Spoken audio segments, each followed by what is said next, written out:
ओम शांति। ओम शांति। आज बाबा ने कहा, मीठे बच्चे,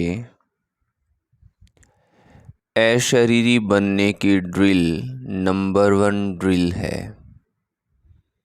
अशरीरी बनने का अभ्यास नंबर 1 अभ्यास है। इससे वायुमंडल में सन्नाटा छा जाता है। बाबा का आदेश है, इसी ड्रिल का अभ्यास करो। बाबा का आदेश, इसी ड्रिल का अभ्यास करो। प्रश्न है आज की मुरली से, दुनिया के आज बाबा ने आदेश दिया है विशेष है शरीरी बनने के अभ्यास पर, तो दिन में बीच बीच में इसके ऊपर अटेंशन से काम करना है। समझो ये होमवर्क मिला आज का, और जब तक जीना है ये अभ्यास तो करते ही जाना है। प्रश्न है, दुनिया के अनेक विघ्नों के बीच में रहते हुए एक रस और खुशी में कौन रह सकते हैं? उत्तर है, जो किसी भी विघ्न की परवाह नहीं करते हैं। तुम्हारे दुश्मन तो अनेक हैं, विघ्न डालेंगे, कलंक लगाएंगे, गाली देंगे, लेकिन याद रहे कि कलंक लगने से ही तुम कलंगीधर बनते हो। कहते हैं श्री कृष्ण ने चौथ का चंद्रमा देखा, इसलिए उस पर कलंक लगे। लेकिन अभी तुम बच्चों पर बहुत कलंक लगते हैं, क्योंकि नया ज्ञान है, समझ में नहीं आता है। अभी तो खैर वो बात नहीं रही, तो पहले ऐसा बहुत होता था।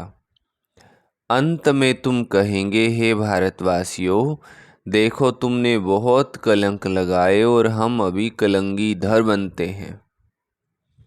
ओम शांति। बच्चों प्रति शिव बाबा का फरमान है। शिव बाबा कहते हैं, मैं ड्रिल टीचर हूं ना। शिव बाबा क्या है? Drill teacher. कहते हैं, अशरीरी भव, बच्चे स्वधर्म में टिक जाओ। मन मना भव, मामेकम याद करो। ये तो जानते हो अब धर्म की ग्लानि है। गीता में है, यदा यदा ही धर्मस्य ग्लानि। यह श्लोक जन्म जन्मांतर हम गाते आए हैं। जब से भक्ति मार्ग शुरू हुआ, गीता का पाठ करते आए हैं, शिव बाबा की पूजा करते आए हैं। वही शिव बाबा अब कहते हैं, मामेकम याद करो। तुम पर फिर से माया का परछाया पड़ गया है। अब मैं आया हूँ माया पर जीत पहनाने के लिए, इसलिए मन मना भव, क्योंकि तुमको वापस जाना है मेरे परम धाम में। परम धाम को प्राप्त होना है, तो बाबा के मन मना भव। अगर श्री कृष्ण होता तो कहते मध्याजी भव, माना वर्षे को, सत्यु को याद करो। श्री कृष्ण को कृष्णपुरी में याद करो। ज्ञान का दाता कोई श्री कृष्ण नहीं है, वो तो है शिव। शिव की ही पूजा होती है, उनको परमात्मा कहा जाता है। तो हम आत्माओं को वहाँ जाना है, इसलिए बाबा ड्रिल सिखलाते हैं। ये है नंबर 1 ड्रिल, मन मना भव, अशरीरी भव। तुम सब ब्राह्मण उनको याद करेंगे। अगर कोई शूद्र यहाँ और कोई ख्यालात में बैठा होगा तो वायुमंडल को खराब कर देगा। जो याद करे वो ब्राह्मण, और ख्यालात वाला शूद्र। उस एक को जब सभी याद करेंगे तो सन्नाटा छा जाएगा उस एक शिव बाबा को। जैसे कोई चोला छोड़ता है तो सन्नाटा हो जाता है। आत्मा के अशरीरी होने का प्रभाव पड़ता है, तो अब बाबा कहते हैं तुम सब आत्माओं को वापस ले जाऊंगा। काल तो एक आत्मा को ले जाता है, मैं तो कालों का काल हूँ, मैं सबको लेने आया हूँ। क्या कहते बाबा? बाबा सबको लेने आए हैं।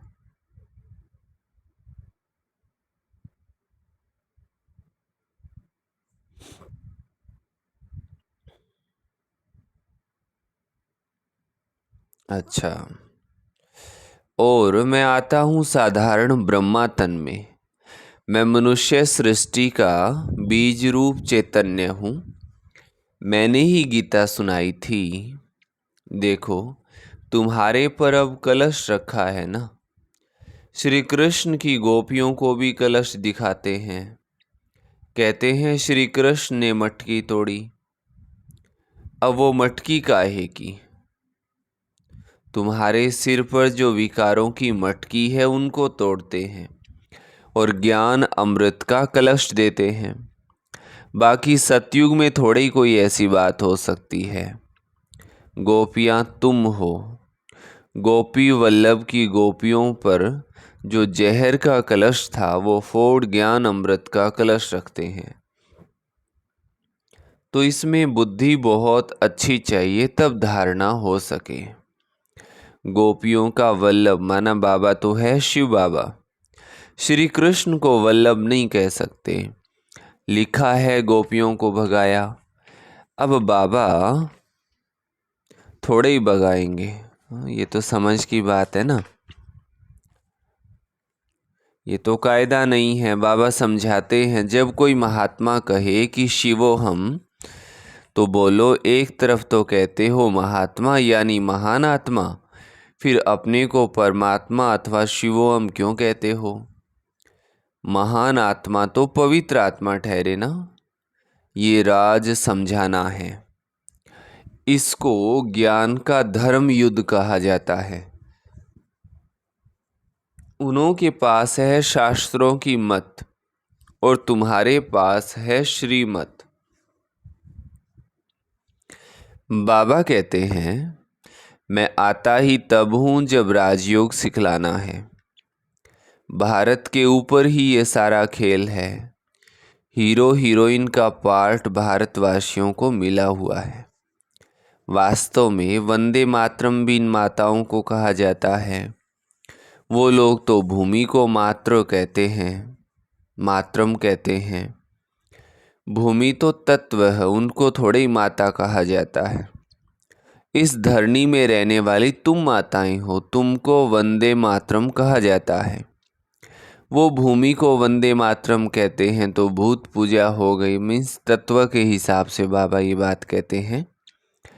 अभी तुम बच्चे योग बल से अपनी बादशाही लेते हो।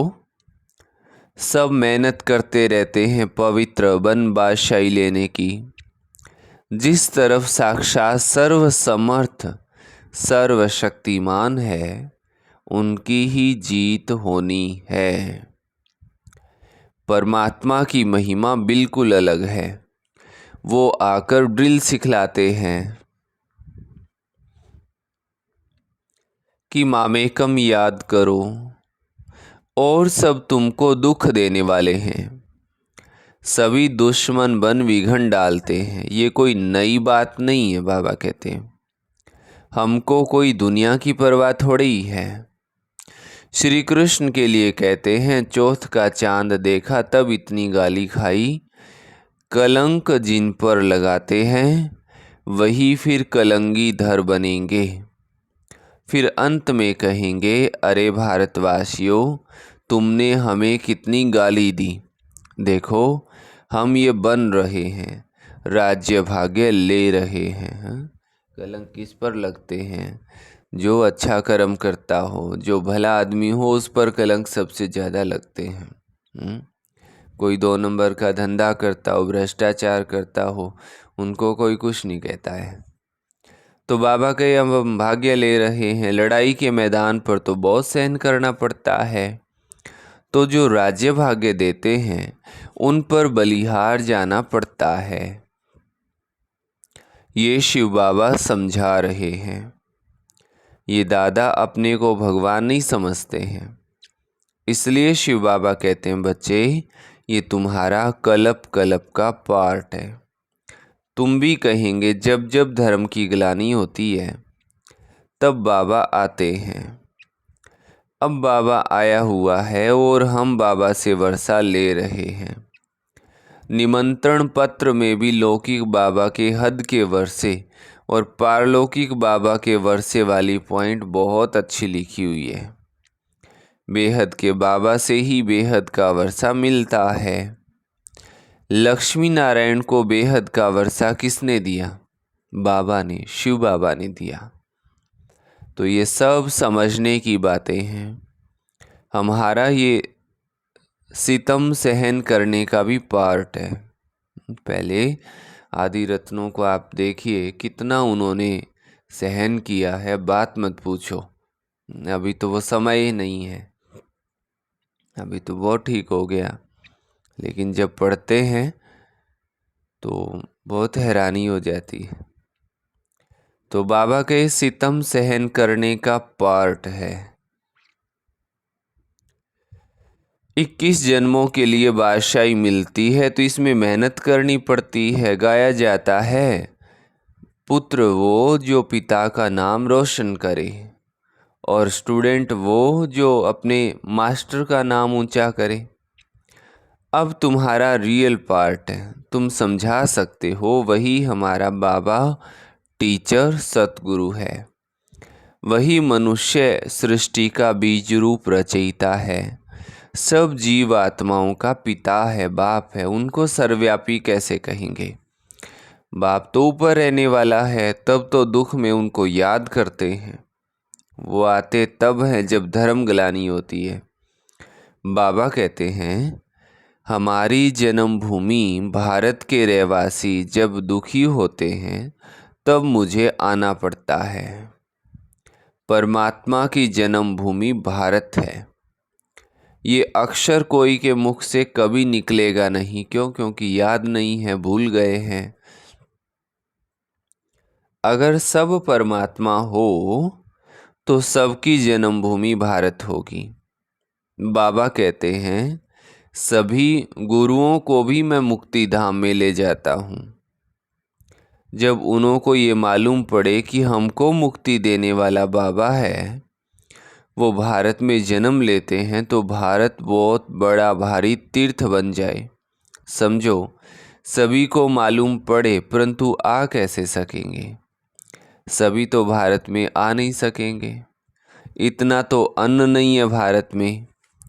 ये सुनकर बहुत खुश होंगे कि ओहो, हमारा बाबा जो इन गुरुओं आदि को भी मुक्ति देते हैं, उनका जन्म भारत में होता है।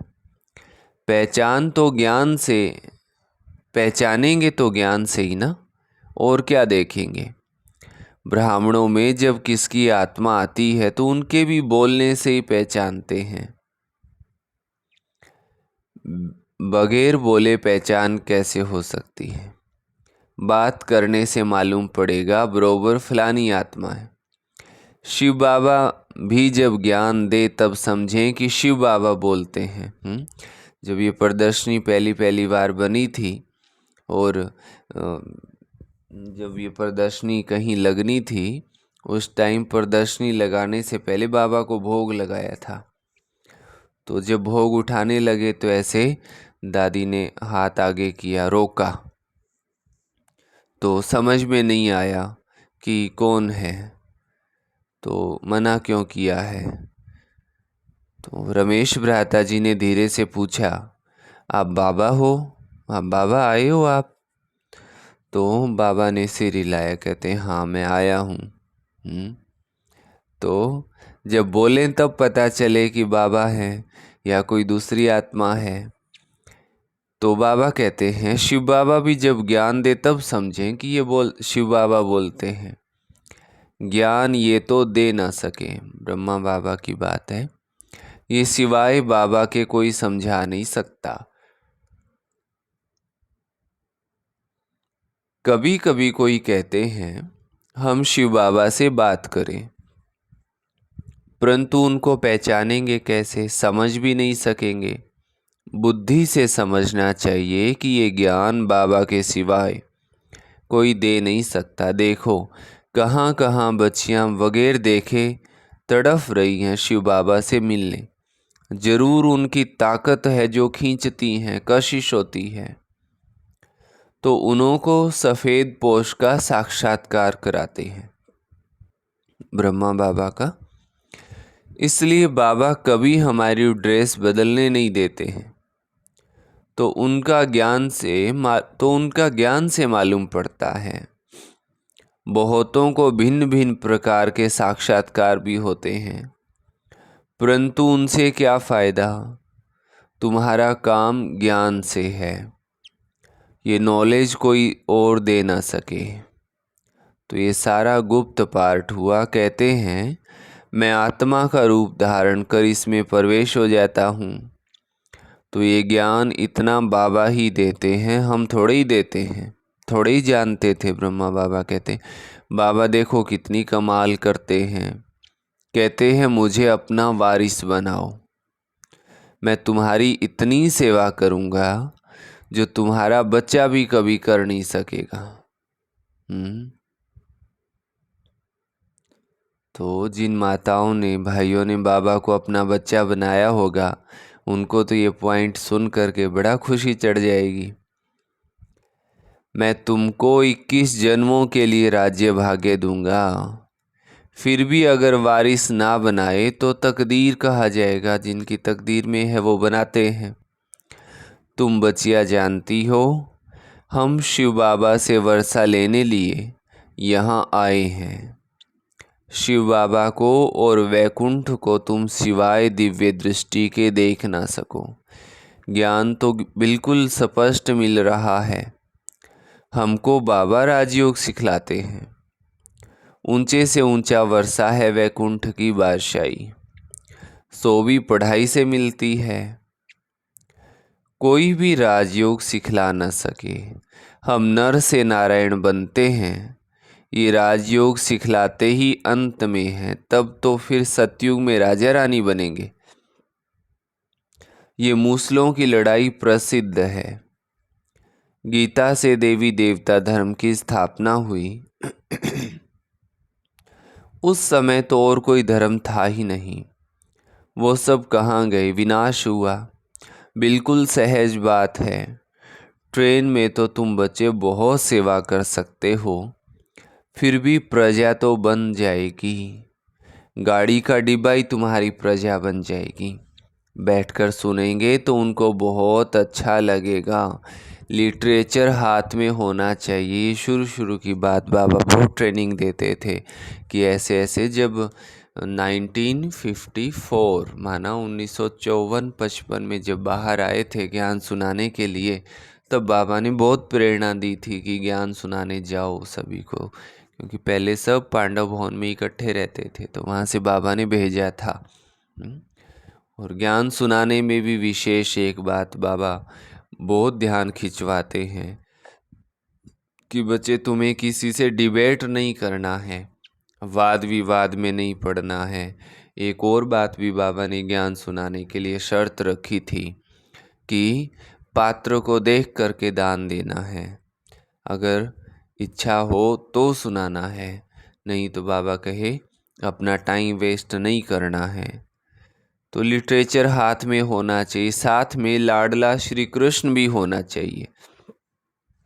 अच्छा, मीठे मीठे सिकिलधे बच्चों प्रति माता पिता बाप दादा का याद प्यार और गुड मॉर्निंग। रूहानी बाप की रूहानी बच्चों को नमस्ते।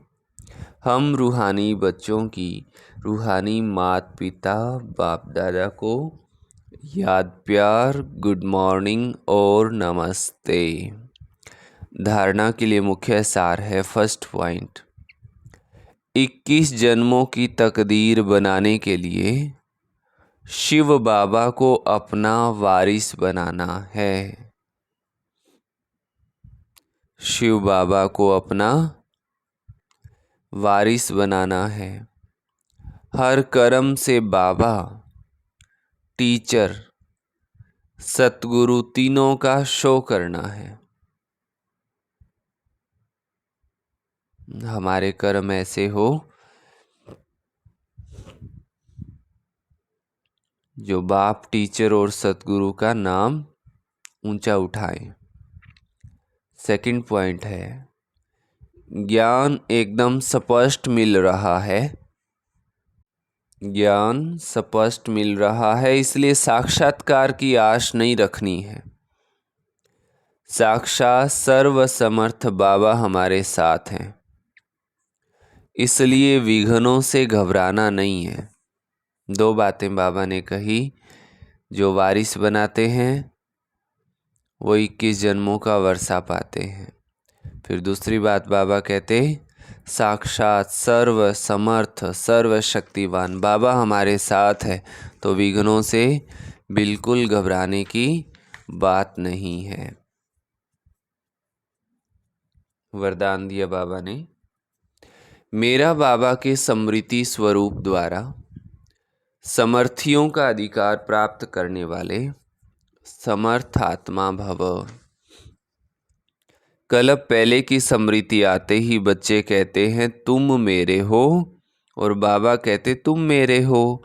इस मेरेपन की स्मृति से नया जीवन, नया जहान मिल गया, और सदा के लिए मेरा बाबा इस स्मृति स्वरूप में टिक गए। इसी स्मृति के बदले में शक्तिशाली समर्थी स्वरूप बन गए। जो जितना स्मृति में रहते हैं उतना उन्हें समर्थियों का अधिकार प्राप्त होता है। जहाँ स्मृति है वहाँ समर्थी है ही। थोड़ी भी विस्मृति है तो व्यर्थ है, इसलिए सदा स्मृति स्वरूप सो समर्थ स्वरूप बनो। स्लोगन है, हार्ड वर्कर के साथ साथ स्थिति में भी सदा मजबूत बनो। मेहनत तो अच्छी करो, लेकिन बाबा कहे मन की स्थिति भी मजबूत हो। मातेश्वरी जी के महावाक्य, सृष्टि की शुरुआत कैसे हुई, आदि कैसे हुई। बहुत मनुष्य प्रश्न पूछते हैं कि परमात्मा ने सृष्टि कैसे रची, आदि में कौन सा मनुष्य रचा। अब उसका नाम रूप समझना चाहते हैं। अब उस पर उन्हों को समझाया जाता है कि परमात्मा ने सृष्टि की आदि ब्रह्मा तन से की है। पहला आदमी ब्रह्मा रचा है, तो जिस परमात्मा ने सृष्टि की आदि की है तो अवश्य परमात्मा ने भी सृष्टि में अपना पार्ट बजाया है। अब परमात्मा ने कैसे पार्ट बजाया, पहले तो परमात्मा ने सृष्टि को रचा, उससे भी पहले ब्रह्मा को रचा, तो माना पहले ब्रह्मा की पवित्र आत्मा हुई, वही जाकर श्री कृष्ण बनी। उसी तन द्वारा फिर देवी देवताओं की सृष्टि की स्थापना की, तो देवी सृष्टि की रचना ब्रह्मा तन द्वारा कराई। तो देवी देवताओं का आदि पिता ठहरा ब्रह्मा, ब्रह्मा सो श्री कृष्ण बनता है। वही श्री कृष्ण का फिर अंत का जन्म ब्रह्मा है। अब ऐसे ही सृष्टि का नियम चलता आता है। अब वही आत्मा सुख का पार्ट पूरा कर दुख के पार्ट में आती है, तो रजो तमो अवस्था पास कर फिर शूद्र से ब्राह्मण बनते हैं। तो हम है ब्रह्मा वंशी सो शिव वंशी सच्चे ब्राह्मण। अब ब्रह्मा वंशी उसको कहते हैं जो ब्रह्मा के द्वारा अविनाशी ज्ञान लेकर पवित्र बनते हैं। तो इससे सिद्ध है कि इस सृष्टि का आदि पिता है बाबा ब्रह्मा। अच्छा, ओम शांति। और आज का स्वमान है, मैं अशरीरी आत्मा हूँ। कौन सी आत्मा हूँ? मैं अशरीरी आत्मा हूँ। ओम शांति। ओम शांति। आज बाबा ने कहा कि बच्चे जितना सहन करेंगे उतने शहंशाह बनेंगे, इसलिए सहनशील बनना है। बाबा कहते एक बाप पर ही बलिहार जाना है, बाप आकर हमें पढ़ाते हैं और विश्व की रजाई देते हैं, तो ऐसे बाप पर कितना बलिहार जाना चाहिए। और बाबा आकर हमारे सिर से विकारों की मटकी उठाए हमें ज्ञान का कलश देते हैं। बाकी श्री कृष्ण ने कोई मटकी नहीं फोड़ी है। बाबा कहते हैं अपनी प्रजा बनानी है। ट्रेन में भी सर्विस कर सकते हो, जितना आप सामान बनाएंगे उतनी प्रजा बनती जाएगी। बाबा कहते हैं हम ऊंचे से ऊंचे बाप के बच्चे हैं, इसलिए हमारा कोई भी कर्म साधारण नहीं होना चाहिए। हमारा एक एक कर्म से हमें बाप का शो करना है। बाबा कहते हैं यह यज्ञ है, इसमें विघ्न तो बहुत पड़ेंगे, लेकिन वो तुम विघ्नों से घबराना नहीं है। अच्छा, ओम शांति। ब्रह्मा कुमार भ्राता विद्यासागर जी दिल्ली से लिखते हैं कि मैंने सन 1963 में ईश्वरीय ज्ञान प्राप्त किया। इससे पहले संसार के प्रमुख ईश्वर प्रेमियों भक्तों के अनुभव तथा ज्ञान पढ़ चुका था। सभी धर्मशास्त्र पढ़े, वेद उपनिषद इत्यादि का भी सार पढ़ा और आचरण में लाया। अंत में आर्य समाज का पक्का अनुयायी बना। फिर भी सत्यता की खोज में रहा। मातेश्वरी जी आबू से सन 1963 में राजौरी गार्डन दिल्ली पधारी। पहली बार मम्मा से मिलते ही मुझे ऐसा दिव्य प्रकाश तथा पवित्रता का अनुभव हुआ जो मैं देह को बिल्कुल भूल गया। मेरे चारों ओर आनंद की लहरें छा गई। इन दिनों में मैं इस संस्था के केवल संपर्क में ही आया था। जब शुरू की बात ये करते हैं तो तब संपर्क में ही आए थे और ईश्वरीय ज्ञान की गहराई को जानने में लगा था। उस समय इस ईश्वरीय विश्वविद्यालय के प्रति अनेक भ्रांतियां समाज में थी जो मुझे सुनने को मिली थी, और इस विश्वविद्यालय में आने के लिए अनेक लोगों ने मुझे रोका भी। फिर भी मैं इस ज्ञान एवं योग की गहराइयों का अनुभव करने में लगा रहा और मैंने ये निश्चय किया कि जब तक मैं खुद इस ईश्वरीय विश्वविद्यालय के बारे में कुछ ऐसा नहीं देखूंगा और सुनूंगा, तब तक इसे मैं बिल्कुल नहीं छोड़ूंगा। आज क्या होता है, सही बातों पर आचरण नहीं करेंगे, सुनी सुनाई सही बातों को कोई मानेगा नहीं, लेकिन अगर कोई गलत बात सुना रहा है तो फट से उसको एक्शन में लाएंगे कि हाँ ऐसा ही हुआ होगा। क्योंकि गलत पे चलना तो जोर नहीं आता ना, फिर चाहे बाद में जीवन खराब होता रहे। तो इन्होंने कहा कि जब तक मैं अपनी आंखों से कुछ ऐसा देखूं नहीं तो क्यों छोड़ूं। मातेश्वरी जी के मिलन के पश्चात पवित्रता के आनंद एवं हल्केपन के अनुभव से ईश्वरीय विश्वविद्यालय की शिक्षाओं को पूर्ण रूप से अनुभव करने का उत्साह और बढ़ गया। मातेश्वरी जी से जितनी बार मिलना हुआ, मेरी कमजोरियों को, अवगुणों को मम्मा ने नष्ट कर दिया। माँ के श्वासों में भी पवित्रता छलकती थी। मुझे दिव्य गुणों को धारण करने का वरदान प्राप्त हुआ। मातेश्वरी जी की पवित्र मुस्कान, रूहानी दृष्टि एवं बोल सदा ही वरदानी थे। मम्मा के कर्मों में पूर्ण रूप से धारणा देखी। मैंने समीपता से मातेश्वरी जी को देखकर अनुभव किया कि एक भी शब्द अथवा बोल माँ के मुख से ऐसा कभी भी नहीं निकला जो ज्ञान स्वरूप, प्रेम स्वरूप, योग युक्त ना हो। ये अब हमें अपनी जीवन से मैच करना है। उन दिनों संसार में इस ईश्वरीय विश्वविद्यालय का जोर शोर से विरोध हो रहा था, लेकिन मैं माँ की आनंद स्वरूप की स्थिति द्वारा दिनों दिन इसके अति समीप आता रहा और ऐसा अपने साथ वायदा किया, दृढ़ संकल्प किया कि मैं भी माँ की तरह बनूं। कितना ऊंचा धारणा वाला, इतने ऊंचे ज्ञान की बातों वाला। जैसे किसी ने लिखा, कुछ श्लोक इन्होंने संस्कृत का लिखा। मातेश्वरी जी तो साक्षात सरस्वती चैतन्य नदी थी। एक बार मैंने मम्मा के सामने ये शब्द उच्चारण किए कि हे माँ, मैं भी इस ईश्वरीय विश्वविद्यालय के कर्तव्य में अपना सारा जीवन समर्पित करना चाहता हूँ। तो माँ ने कहा कि अपने माँ बाप के साथ रहते हुए इस संसार में भीष्म पितामह का उदाहरण प्रस्तुत करो, ताकि विश्व के नौजवान आपसे प्रेरणा लें।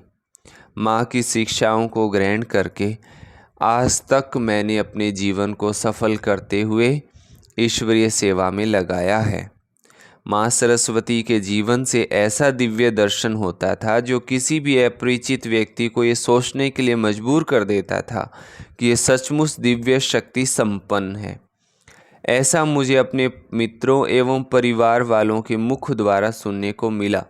आज मैं अपनी लेखनी द्वारा लिख रहा हूँ कि इस संसार में कोई भी ऐसी नारी नहीं देखी जो मातेश्वरी माँ जैसी हो। शायद भाग्य विधाता ने केवल मम्मा को ये वरदान देकर इस धरती पर प्रकट किया था। जैसे मैंने पाया कि मातेश्वरी सचमुच सरस्वती जगदम्बा थी। सरस्वती माना ज्ञान स्वरूप। कोई कर्म किया, व्यवहार किया, लेकिन ज्ञान स्वरूप स्थिति में स्थित होकर किया। अच्छा, ओम शांति।